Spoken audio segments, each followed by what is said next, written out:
asalaamaaleykum bokku tànk Ngor Wakam Yoff ñu ngi leen di nuyu bokki tànk yi ne ci diaspora bi di nuyu suñu autorité administrative di nuyu suñu autorité coutumière yi toog suñu gannaaw. tànk moo fi daje tey le collectif des 3 villages de tànk Ngor Wakam Yoff pour joxe benn communiqué maanaam message. tey li ñu dajale fii ci Ngor Wakam Yoff moo dina heure bi ñuy wax ni tey mu ngi ñu waroon a fekk ci piste bi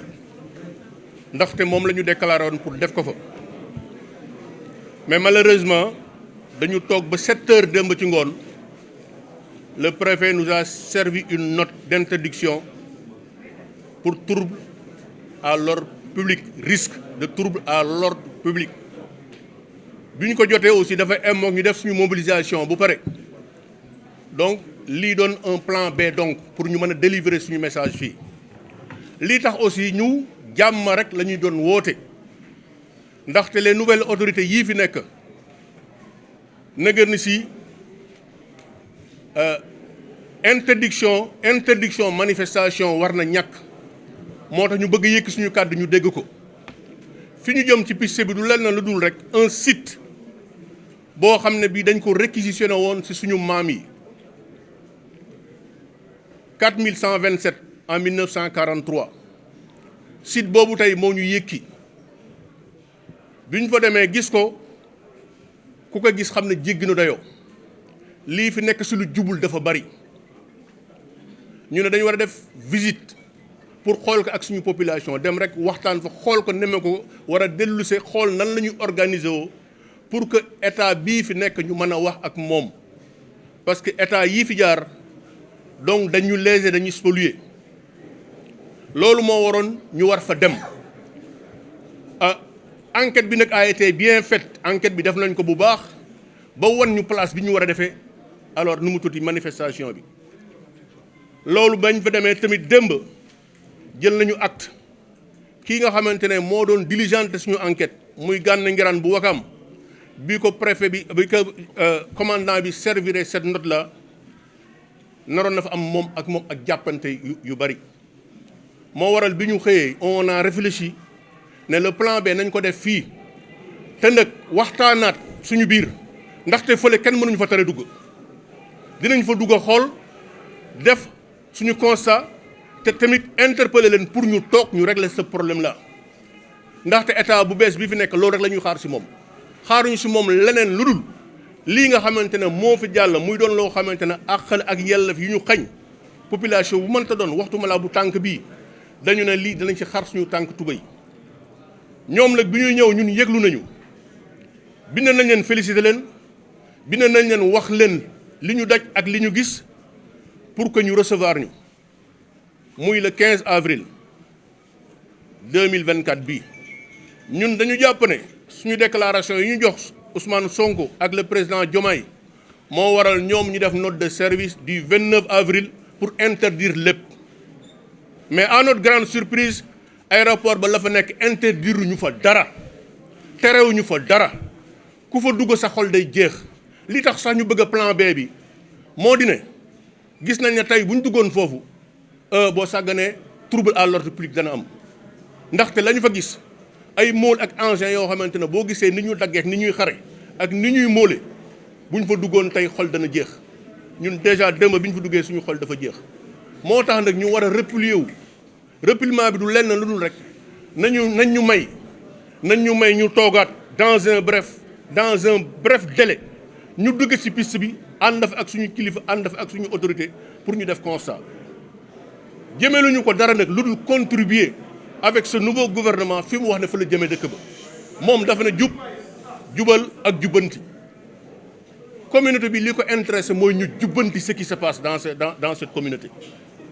loolu lañ leen di moom lañ leen di ñaan ñuy ñaanaat population bi ni ñu ko defee sensibiliser lundi bi passé par les médias locaux bii avec les médias yi nga xamante ne c'est national et international nañ ñu accompagner ci processus bi nga xamante ne moom la ñu bëgg a demee ak communauté bii ñuy baalu ñëpp ak di ñaanaat ñëpp ñu defalaat seen xol tuuti te ñu àndaat réfléchir sur un plan bien ourdi pour que objectif bi ñu am muy aéroport bi que ñu delloo ñu ko. aéroport bi dañ ko réquisitionné woon ñun li ñu bëgg nañ ko réquisitionné waat joxaat ko dëkk bi nañ ko réquisitionné waat joxaat ko Ngor Wakaam Yoff parce que foofu mooy suñu lieu bi nga xamante ne mooy suñu extension naturelle lii la ñu bëggoon a wax foofu ci piste bi te mënoon na nekk ñun ñi ñëpp xam nañu mënoon na nekk mais dañu am njaboot ñun on n'envoie plus non suñu njaboot au charbon loolu na ko ñëpp xam état continuité la nag ñuy lancé waat le gouvernement de Diomaye et Macky Sall Ousmane Sonko le projet bii tax ñu nekk fii nañu ko respecté te ñu bàyyi nit ñi ñu manifester mën a wax li nga xamante ne moo leen naqari donc lii mooy li nga xamante ne moom la ñu bëggoon a passé ñuy ñaan population bi bu ñu fi jógee ñu toogaat defarwaat xool ban plan la ñuy teg mais dans un bref délai il faut qu'on aille sur le site lii daal mooy lii déclaration bi tànk bëggoon def ñu ngi sant ñëpp di gërëm ñëpp asalaamualeykum wa rahmatullahi taala wa barakatu di waa tànk Ngor Wakaam Yoff teewaayu tey bi les 3 collectifs muy collectifu Yoff collectifu Ngor collectifu Wakaam ñoom ñoo taxaw di def point de presse tey ànd ak seen autorités yi muy les autorités coutumières ak les autorités religieuses ñoom ñëpp ñu ngi teew fii am na ñu ne suñu ginnaaw am na ñu ne si côté yi donc ñoom ñëpp ñu ngi leen di remercier bu baax li may commencer mooy wax le président Bassirou Diomaye Faye et son premier ministre que ñun ñii mooy waa tànk décision yi ñu jël ñoom ñun si lan ànd mooy jiima taxaw saytuwaat problème yi terre yi ñun loolu lan ànd moo tax tey ñu taxaw fii bëggoon dem ci aéroport bi mais malheureusement dañu interdire interdiction boobu nag ñoom yaakaar naan ne ñoom newoon nañ ci beneen côté bi te ñun buñ taxawee àndoon ndax peut-être ñu ci bari àndoon ndax ñoom ñëw taxaw bëgg a saytu li xam ne suñuy maam ñoo ko fi bàyyi woon yaakaar naa ne ñoom war nañ ñu autoriser suñu point de presse bi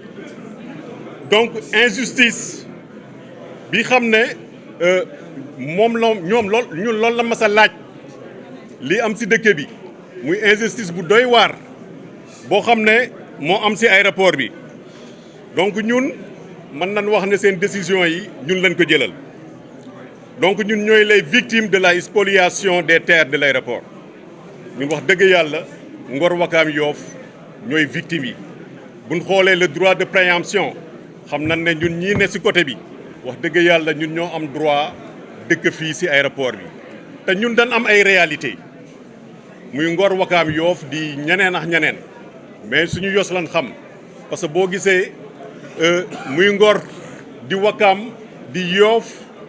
ku si ne am nga sa benn rab muy rabu Yoff rabu Wakaam ak rabu Ngor te ñoo séq dëkk bi loolu dafa am lu bari lu muy signifier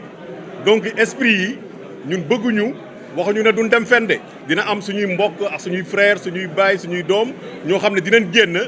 dem dëkki faneen mais ñun esprit yi am fii wax dëgg yàlla bëgguñu ko effacer mënuñu sax effacer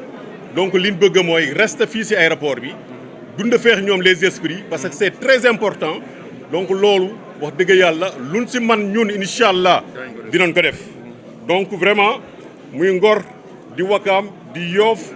ni ma ko waxee dana am esprit am aussi le culturel loolu c'est très important donc ñu ngi wax ne très prochainement incha allah dinañ woote waat gise suñu biir wàcc ci aéroport bi yaakaar naa ne loolu kenn mënuñu ko teree def incha allah dinañ organiser waat wàcc saytu lu ñuy saytu donc li ñuy wax mooy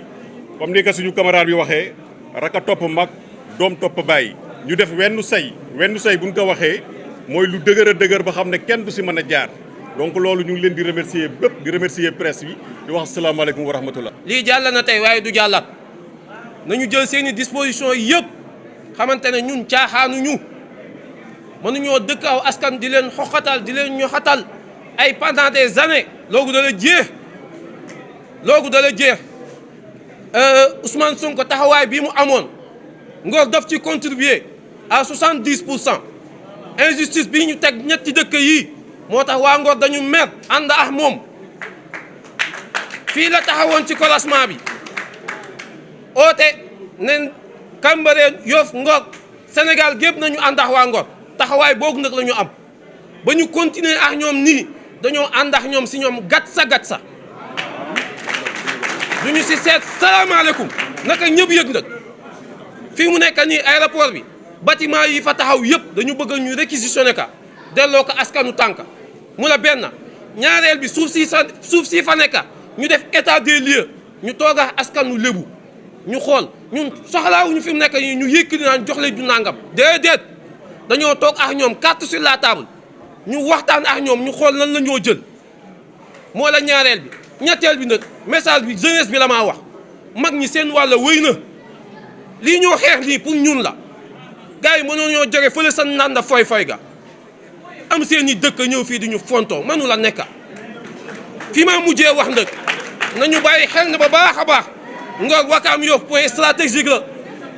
Almadi fii président foofu laa nekka de dañoo fàtte ñetti dëkk yi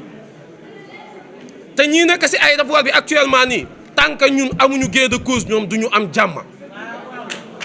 de te ba ñu fàttee ñetti dëkk yi dañoo paralyser le système économique du Sénégal te foogu la ñu jëma ak ñoom ñu dégg ko seeni nopp ba baax a baax nag ña responsable ñoo la wax ak ñoom mais na ñu nekk ay nit injustice bii ñoom lañ leen tegoon wala ñu kaa teg di ko jël di ko tegaat ñeneen te ñun askanu Tànka dañ wax ne ndax doy ba ko defee nag ñu ngi sant ñëpp la gërëm ñëpp dañu bëgg message bi mu jàlla réew mi ab tapet waratu fee nekk média yi ñu ngi leen sant di leen gërëm ngeen ab taxawaay ba baax a baax lan moo tax Ngor Wakaam Yoff dañ daan woote ñan néew ñu daan ñëw fexe leen ba message bi lébu yi na jàlla de bañ ko jàllal wala doo leen am jàmm jërë ngeen jëf